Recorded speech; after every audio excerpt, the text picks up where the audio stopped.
देश की संसदीय विरासत को याद करने और 2047 तक भारत को विकसित राष्ट्र बनाने का संकल्प लेने के लिए संसद के सेंट्रल हॉल में एक समारोह का आयोजन किया जाएगा। इस समारोह का नेतृत्व उपराष्ट्रपति जगदीप धनखड़, प्रधानमंत्री नरेंद्र मोदी और लोकसभा अध्यक्ष ओम बिरला करेंगे। करीब 1.5 घंटे का ये समारोह राष्ट्रगान के साथ शुरू और खत्म होगा।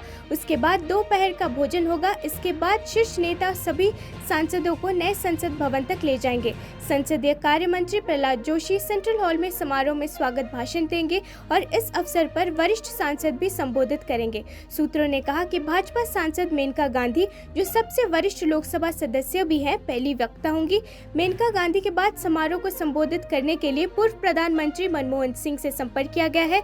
हालांकि सिंह के करीबी सूत्रों ने कहा कि पूर्व प्रधानमंत्री की तबीयत कुछ समय से ठीक नहीं है, ऐसे में हो सकता है कि वो उपस्थित न हो। समारोह में वरिष्ठ सांसद शिबू सोरेन का संबोधन भी होगा।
All India United democratic front के अध्यक्ष मौलाना बदरुद्दीन अजमल ने विपक्षी गठबंधन इंडिया पर निशाना साधा और आरोप लगाया कि वो सिंहासन जीतने के लिए मुस्लिम वोटों का इस्तेमाल करना चाहते हैं।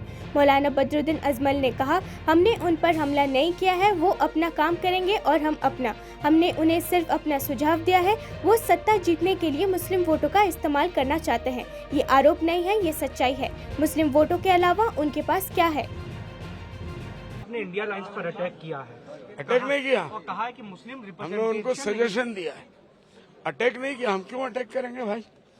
वो अपना काम करेंगे, हम अपना काम करेंगे। हम भिखारी नहीं है।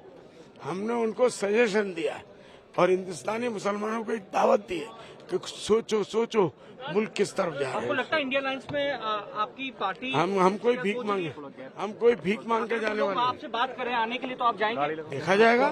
सर आपको लगता है कि इंडिया लाइंस में मुस्लिम रिप्रेजेंटेशन नहीं है? ये भी आपकी एक समस्या है? आप बिल्कुल समस्या है और ये मुसलमानों का वोट लेके फिर जय गद्दी में जाना चाहते हैं और फिर मुसलमानों का इस्तेसाल करना चाहते हैं। तो आप बड़ा आरोप लगा रहे हैं इंडिया लाइंस पर? बिल्कुल लगा रहे नहीं, हकीकत ही है।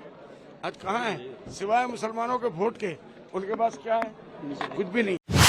भाजपा संगठन द्वारा निकाली जा रही जन आशीर्वाद रैली शमशाबाद पहुंची। मुख्यमंत्री शिवराज सिंह चौहान और असम के मुख्यमंत्री हेमंत बिस्वा शर्मा जन आशीर्वाद यात्रा में शामिल होने के लिए शमशाबाद पहुंचे। शमशाबाद में मुख्यमंत्री शिवराज सिंह चौहान ने रोड शो किया। रथ पर मुख्यमंत्री शिवराज, असम के मुख्यमंत्री और विधायक राजश्री सिंह रथ पर सवार थी। शमशाबाद में जन आशीर्वाद यात्रा का जगह जगह स्वागत हुआ। मुख्यमंत्री के रोड शो पर लोगों ने पुष्प वर्षा करके स्वागत किया। रोड शो के बाद जन आशीर्वाद यात्रा कृषि उपज मंडी पहुंची, जहां पर मुख्यमंत्री ने 127 करोड़ रुपए की लागत से 12 विकास कार्यों का भूमि पूजन किया। ये कमलनाथ ने कितनी बेईमानी की। अरे मेरे बच्चों को 12वीं में अच्छे नंबर लाते थे तो मैं लैपटॉप देता था। मेरे भांजियों ने कमलनाथ क्या बिगाड़ा था आपका? तुमने बच्चों के लैपटॉप छीन। दूसरे गांव पढ़ने जाते थे, 5वीं पास करके, 6वीं में, 8वीं पास करके, 9वीं में मैं साइकिल देता था। कमलनाथ जी ने साइकिल भी छीन ली। मैं लैपटॉप देता था। 12वीं में जो बच्चे 75% नंबर लाते थे उनको मैं लैपटॉप के 25,000 रुपया देता था। कमलनाथ जी ने भांजियों के 25,000 भी छीन लिए। अब सुनो बेटा बेटियों और मम्मी पापा भी सुन ले, चिंता मत करना। बीजेपी प्रमुख जेपी नड्डा ने दिल्ली में अपने आवास पर पार्टी के अलग अलग नेताओं के साथ एक आम बैठक की। बैठक में भूपेंद्र सिंह चौधरी, मीनाक्षी लेखी, तरुण चुग, योगी बालकनाथ और अन्य नेता शामिल हुए। गौरतलब है कि संसद के 5 दिवसीय विशेष सत्र का दूसरा दिन आज से नए संसद भवन में होगा। जो शिफ्ट हो रहे हैं नई संसद में, कुछ तो बोल दीजिए। अलग अलग कार्यक्रमों को लेकर माननीय राष्ट्रीय अध्यक्ष जी के यहाँ बैठक हुई है और ये नियमित संगठनात्मक बैठकें हम लोगों की होती रहती हैं, उसी दृष्टि में बैठक। सर लेकिन जो सुनने में आ रहा है कि महिला सशक्तिकरण बिल आ सकता है, नहीं, हम लोगों को जानकारी। ऑल इंडिया मजलिस से इत्तेहादुल मुस्लिमीन चीफ और हैदराबाद के सांसद असदुद्दीन ओवैसी ने एक बार फिर से विपक्ष के नेतृत्व वाले INDIA गठबंधन पर हमला बोला है। उन्होंने कहा कि अगर वो इस गठबंधन का हिस्सा बनते तो उनका दम ही घुटने लगता। दिल्ली में लोगों को संबोधित करते हुए ओवैसी ने कहा कि वो इंडिया गठबंधन का हिस्सा नहीं है। उन्होंने यहाँ तक कह दिया कि ये गठबंधन भाड़ में जाए। हम इंडिया अलायंस में हम नहीं है, भाड़ में जाए मुझे उसकी फिक्र नहीं है, मुझे कोई फिक्र नहीं है। इसलिए मैं सुनिए मैं इसलिए कह रहा हूं कि भाई साहब उसमें बैठकर क्या करेंगे, दम घुटेगा। वहां पर आप आइडियोलॉजी पर बीजेपी से मुकाबला क्यों नहीं करना चाहते? मुकाबला करें ना आइडियोलॉजी पर बीजेपी से। आप पहले ये कहेंगे कि देखो माहौल इतना खराब है कि अगर आपको देंगे टिकट तो फिर हमको हिंदू वोट नहीं मिलेगा, ये खुला बोलते हैं। तो मैं खुल के कह रहा हूं। उत्तर प्रदेश के मुख्यमंत्री योगी आदित्यनाथ आज से वाराणसी दौरे पर पहुंचे। इस दौरान सीएम योगी ने काशी विश्वनाथ मंदिर पहुंचकर पूजा अर्चना की। इसके साथ ही सीएम योगी आदित्यनाथ ने काल भैरव मंदिर पहुंचकर भी पूजा अर्चना की। सीएम योगी बाबा विश्वनाथ की नगरी से मिशन 2024 का शंखनाद करेंगे और वो रोहनिया स्थित जगतपुर इंटर कॉलेज में आयोजित जनसभा को संबोधित करेंगे। लोकसभा चुनाव में मिशन 80 को लेकर सीएम योगी प्रधानमंत्री मोदी के संसदीय क्षेत्र से सियासी रण का शुभारंभ करेंगे।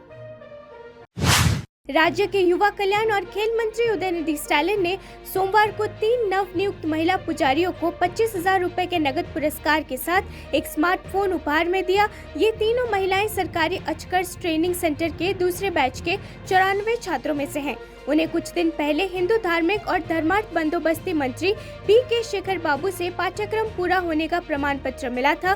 3 महिला पुजारियों में से एक सेलम की मूल निवासी S राम्या ने कहा, हमने युवा कल्याण मंत्री से मुलाकात की, उन्होंने हमें फोन दिए और हमारी सराहना की। पुरोहितवाद पर आधिपत्य को तोड़ने और पूजा करने के लिए मंदिरों के गर्भगृह में प्रवेश करने के लिए तमिलनाडु के मुख्यमंत्री MK स्टालिन से लेकर विभिन्न नेताओं ने उनकी सराहना की। उन्हें राज्य के प्रमुख मंदिरों में वरिष्ठ पुजारियों के मार्गदर्शन में अपनी शिक्षा को व्यवहार में लाने के लिए 8,000 रुपए के मासिक वजीफे के साथ 1 वर्ष की अवधि के लिए प्रशिक्षु के रूप में नामांकित किया जाएगा। राजद नेता और राज्यसभा सांसद मनोज झा ने केंद्र की मोदी सरकार को लेकर एक विवादित बयान दिया है। मनोज झा ने दावा किया है कि हो सकता है कि 2024 के बाद इस देश में दोबारा कोई चुनाव होगा। मनोज झा ने कहा कि इस तरह के माहौल में राजनीति से एक अलग लड़ाई लड़नी होगी। 2024 के बाद हो सकता है कि इस देश में चुनाव ना हो। मैं गारंटी दे सकता हूं कि 2024 के बाद लोगों के कंसेंट से कहा जाएगा कि अब चुनाव नहीं होंगे। उनकी तरफ से कहा जाएगा कि ये बहुत महंगा है, हम एक गरीब देश हैं। राजद सांसद ने आगे कहा कि प्रधानमंत्री मोदी के समर्थक कहते हैं कि वो भगवान है। अब जब भगवान स्वयं यहाँ है तो फिर कैसे चुनाव?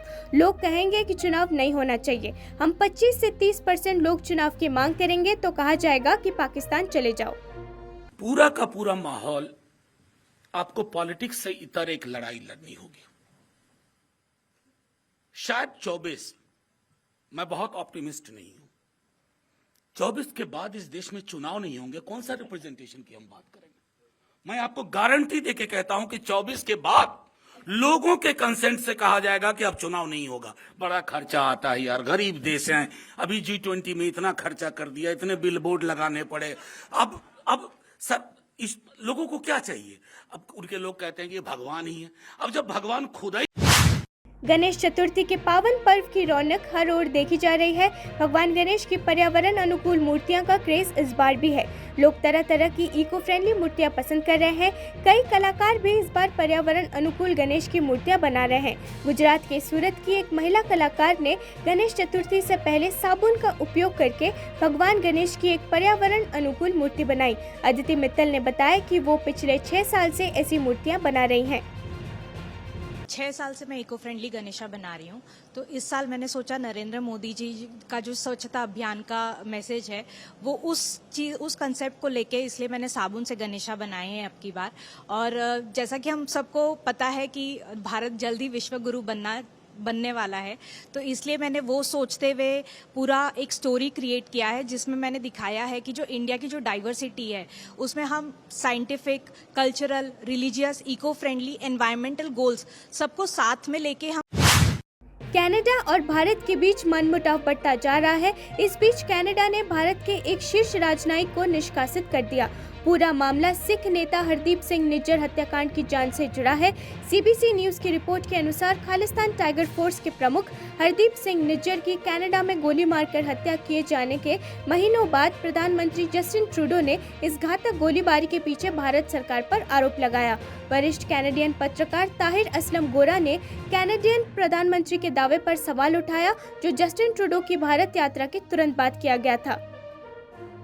ब्रिटिश लीडर हरदीप सिंह नज्जर के कत्ल के ठीक 3 माह बाद कनाडा के पार्लियामेंट में Canadian prime minister Justin Trudeau ने खिताब करते हुए इंकशाफ किया कि नज्जर के कत्ल के पीछे भारतीय हुकूमत है। और ये एक बमशेल जो खिताब था, इस पर मेरे जैसे कैनेडियन ये सोचने पर भी मजबूर हुए कि आफ्टर ऑल ये टाइमिंग क्या इंडिकेट करती है, क्योंकि प्राइम मिनिस्टर ट्रूडो अभी 2 रोज़ पहले ही भारत से वापस लौटे हैं और भारत से वापस लौटते हुए उनके हवाले से बहुत कंट्रोवर्शियल खबरें न सिर्फ भारतीय मीडिया में बल्कि कैनेडियन मीडिया में भी चल रही थी। तो ये एक बहुत ही इम्पॉर्टेंट क्वेश्चन है कि आफ्टर